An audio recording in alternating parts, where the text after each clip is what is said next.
Welcome to Dental All Stars. I'm Eric Vickery, lead mastery coach at All Star Dental Academy and president of Vickery Coaching. I'm so excited to interview our guest today, Danielle McKinley.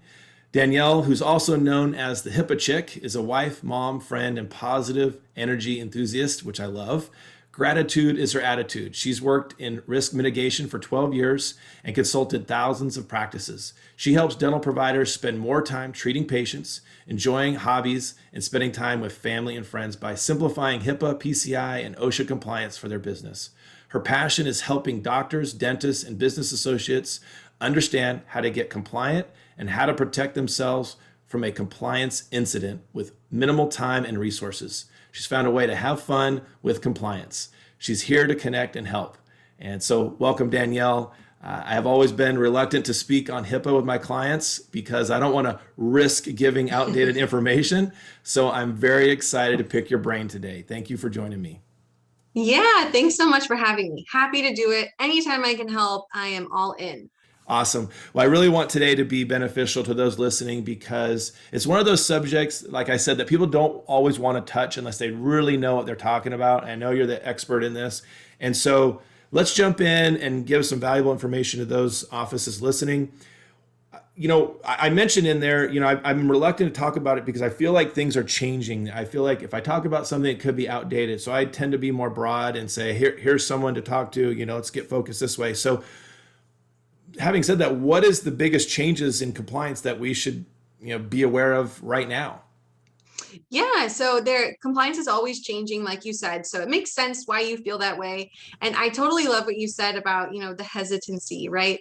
Like I think of trade shows and people are like the HIPAA booth. Like, I don't want to go to that one, right? And we don't want you to feel that way because it doesn't have to be complicated. So when it comes to changes, honestly, the best way to stay up to date with the HIPAA changes is to take an annual risk assessment. So Eric, just like you and I weren't taught how to file our taxes in school, dentists are not taught how to be HIPAA compliant, right? So the way that our government helps push out the updates is they've mandated a risk assessment. So when a practice goes through that assessment, they can learn where they're at, if they've missed any updates that have happened over time, and kind of what their overall compliance health is. But most recently, what Health and Human Services is focusing on in terms of policies and procedures is access rate policies. So there's an access rates initiative happening right now. It stems from a lot of what's happened with COVID and the fact that we're using like teledentistry and more remote work. So they're really focusing in on, do you have proper access control policies in place? Got it. I don't even know what that means. I can help you, not to worry. Proper access controls in place. Wow. Yeah, we are in a whole new world, right? So you mentioned, I'm trying to think like a dentist right now. You mentioned updates are pushed out. The government mandates a risk assessment yearly. I'm sure someone listening was saying, what's a risk assessment? I don't even know if I've done that before. So give us what's a risk assessment?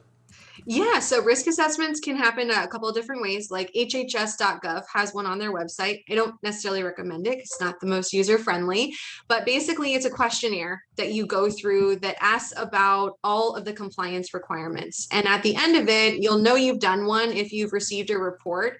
They're typically 23 to 26 pages is a pretty standard report, and it'll tell Wow. you, this is how you scored. This is any deficiencies that you have, and it'll also, in layman's terms, say, hey, this is what you need to correct. And you do that too, though. We do, yeah. We have a risk assessment. Happy to give your listeners and base access to it. It takes 15 minutes to complete. We designed ours to be very practical so that a practice can quickly get an understanding and get back to patients and enjoying life. Beautiful. All right, we'll talk more about that maybe at the end. All right, Sure. let's keep them on the line. So what do you see as, I guess, the most common, is it infraction? Is that the right term to use? Sure. Yeah. infraction, violation. Yeah. There are so many different ways that you can violate the compliance requirements. There's, I always like to give like a small example that's more common in like a daily situation and then a larger scale. Yeah. So a small example that happens all the time is like, so my name's Danielle McKinley, right? You're the office manager, you answer the phone, your patient, Danielle McKinley, has moved, forgot to come by the office to get their patient record, is asking for it to be transferred, wants it done by email. Office manager has back-to-back stacked patients. They quickly go into their practice management software, pull it up, and they send Danielle McKinley's file. Danielle McKinley. Sounds familiar, right? Easy mistake, something that happens all the time. And then both of those patients have to be informed. So you got to let Danielle McKinley know, hey, we made a mistake. This is what happened. We made sure that the files were destroyed, kind of talk them through how you mitigated the incident. And then you've also got to let Danielle McKinley know, hey, we didn't get the records. This is what happened, right? So the patient whose information was exposed unintendedly often is upset, right? So if they go and file a complaint, that often leads to an investigation where now Health and Human Services wants to see, do you have a risk assessment? Have you trained the office manager? Can you prove that you trained the office manager? That sort of thing.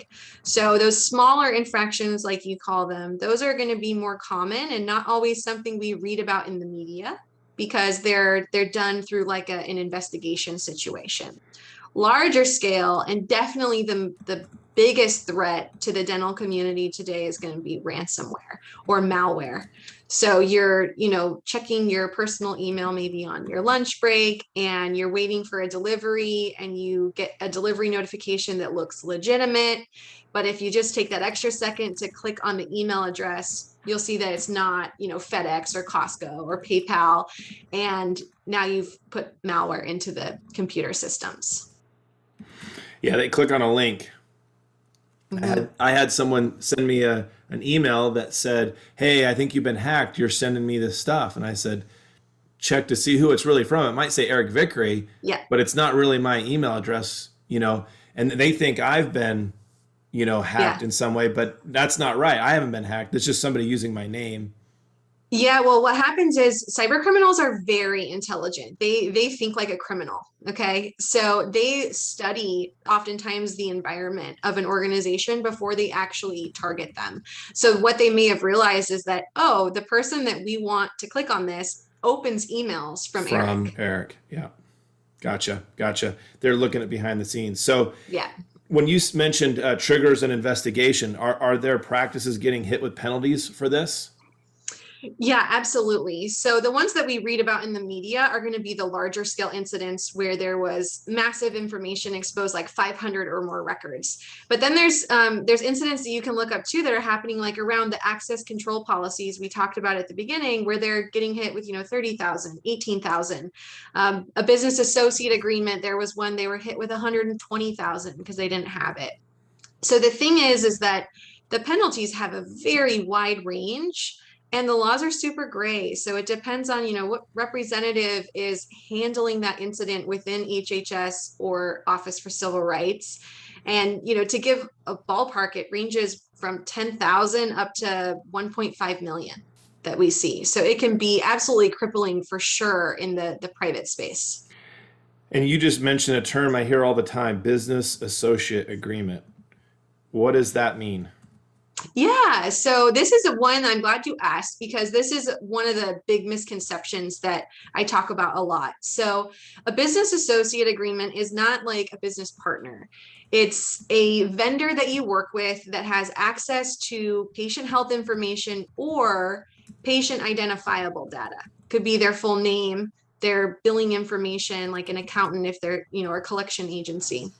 So the purpose of having this agreement is to protect the practice. So to protect your client, they want an agreement so that if a third party vendor does make a mistake or there's a human error incident that exposes the practice, the business associate is responsible, not the practice. So Got it.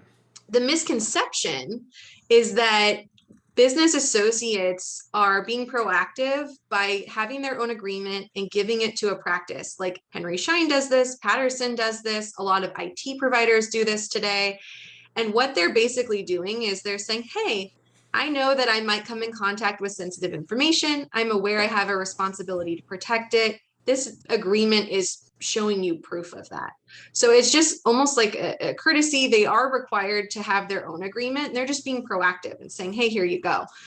But in order to actually get the protection that the agreement's designed to provide, a practice needs to have their own version. They need to be the sender. So a lot of times I talk with practices and they're like, oh yeah, I've got business associate agreements. So-and-so gave me one, so-and-so gave me one. And it's, wait a second, ask yourself, do I have my own agreement that I'm sending out? If you can answer yes, you're probably in good shape. I understand the difference. Thank you for clarifying that. So, what purpose does it do for Shine or someone to actually give that agreement? Is it to protect them? Yeah, it is. So business associates have almost identical compliance responsibilities as a covered entity, which is a dental office. A dental office is called a covered entity under the HIPAA laws. So they're fulfilling their responsibility as a business associate, and the language is a little bit different in a business associate version versus a Gotcha. covered entity version. Wow. Okay. Good to know since I'm a business associate. All right. Well, what's one thing you would say someone's listening right now and they have no idea where to start? What's one thing they can do right away today to improve just being compliant?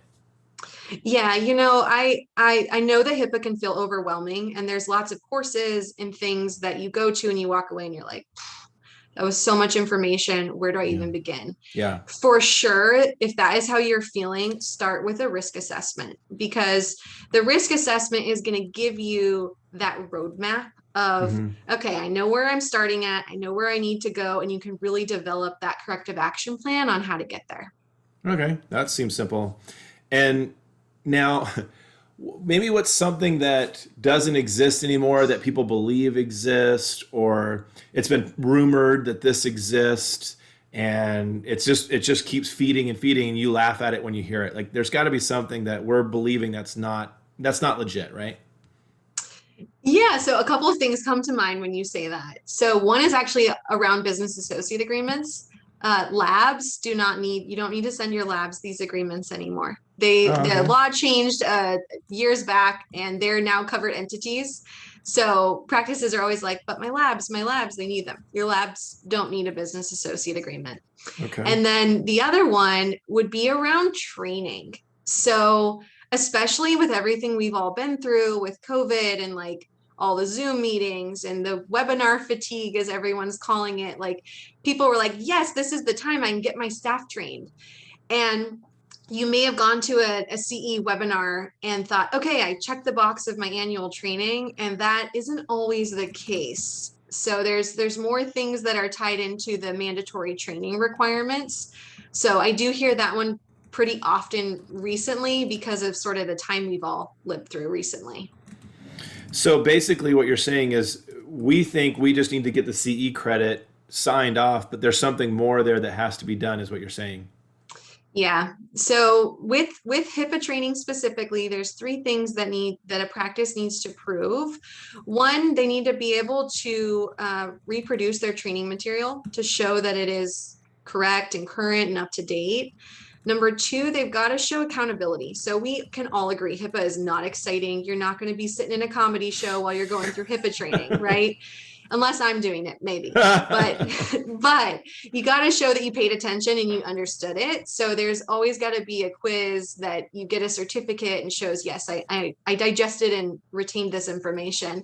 And then for the practices protection, the doctor wants to have their team sign acknowledgement forms. There's two of them.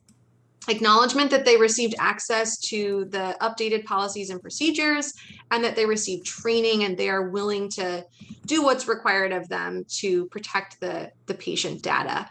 And there's one more thing that a lot of practices forget about when it comes to training, and that is being able to train a new hire, you do not want to wait. So if you just did your training in January and you hire me tomorrow, you don't want to wait until January 2022 to train me, because if I make a mistake that leads to an investigation, or I click on a link that causes malware, you're going to get hit with massive penalties because you can't prove you trained me. How do I train someone in HIPAA? You delegate. Doing in-house training is, you're making an effort, and that's good, but to really qualify for the safe harbor bill that was just passed in January of this year, you want to have a certified party that's doing your training. Tell me about the Safe Harbor bill passed in January. I don't even know what that is. Yeah, so the Safe Harbor Bill is a great step forward with the HIPAA laws and a reduction to the massive penalties that exist. Basically, if a practice can prove that they've been meeting the compliance requirements for 12 months and they're hit with ransomware or a cyber attack, it drastically reduces the expenses. But they have to be able to prove that they've been keeping up and making a best effort, and that the requirements are in Gotcha. place for 12 months. Oh, that's great. Okay, cool. So I'm trying to keep up with my notes here. It's all good stuff. So someone comes in, we do our HIPAA training annually, right? But I hire someone and now I need to redo that with that person one on one. And you're saying that you do that because you're certified to do that? Yeah, we do. We have a training solution in our Office Safe portal that meets like all of the marks that we just talked about. And most importantly, it gives you real-time access to the training material. So if you have a new hire, that's the number one thing you want to look for in your training solution is, what do I do if I bring someone new on? What is the process to get them trained before our annual renewal date? Gotcha. Well, with All Star Dental Academy, everything's online, everything's a portal with training, and then we have the coaches run alongside it. So it's a very similar approach to having instant access to that information. All right, I've heard you say you help practices obviously turn being compliant into saving money and protecting themselves. I get that, but tell me more about what you're uncovering. You know, how you're helping them save money by being compliant. Yeah, so there are a lot of practices today. It's very different than when I first got started. It was a lot of pivot turns. I don't know if I believe in this HIPAA stuff, right? People today know, okay, I've got to do something.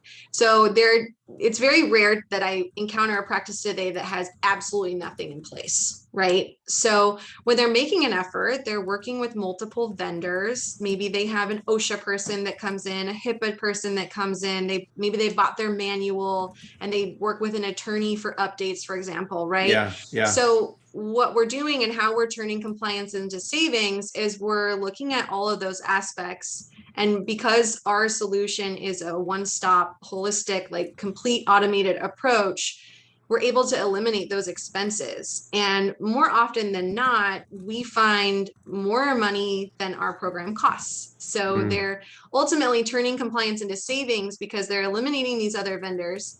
They're filling the gaps that they have even with them. So they're becoming more compliant and they're saving money. I gotcha. Okay. I thought you were going to tell me if I got busted, you were going to pay my bill for me or something.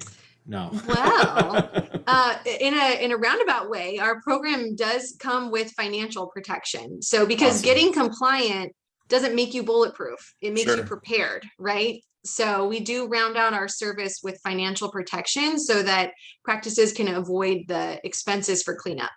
So it's like an insurance policy.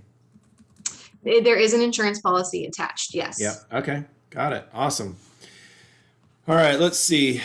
I guess what's the best way a practice can prevent, those penalties? I think we've hit on this, but maybe you can expand upon it a bit. I want to make sure I don't get penalized. I don't want to pay anything. What's the best way to do that? Assessment. Best, yeah, assessment, get a complete solution in place, and be prepared for an incident. So like understanding what the breach notification laws are is important, and really making an assessment on, is that something we want to take on internally, or is that something we want to outsource?